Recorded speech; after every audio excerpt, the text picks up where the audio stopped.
Hello বন্ধুরা,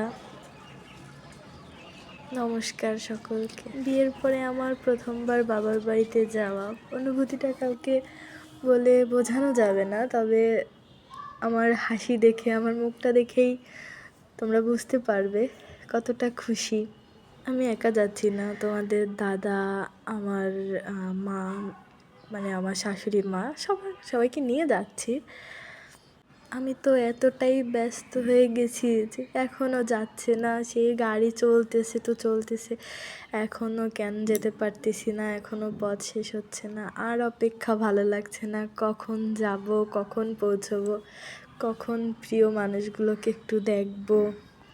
খুব boring লাগছিল, ভাবতেছি কখন যাব।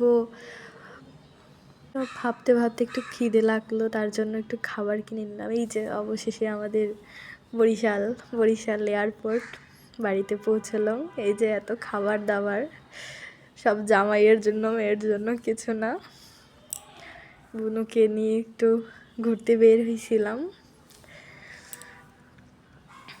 খুব বলছিল চল একটু ঘুরে আসি দিদি, চল একটু ঘুরে আসি। ও তো আমাকে পেয়ে খুব খুশি, এতটা ভালোবাসে আমাকে। তারপর একটু বান্ধবীদের সাথে দেখা হলো, এই অনুভূতিটা জাস্ট বোঝানো যাবে না। সবাই মিলে একসাথে খাওয়া দাওয়া করার মজাটাই আলাদা।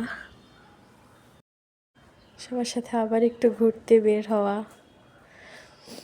আমার মাসিমণি, ফ্যামিলির সবার সাথে একটুখানি এক ফ্রেমে বের হয়ে একটু সবার সাথে দেখা হলো, সবার সাথে একটু ছবি তুললাম। এই খুশিটা আমি কি করে বোঝাবো। আমার ছোট মা, এই যে সব শেষে আমরা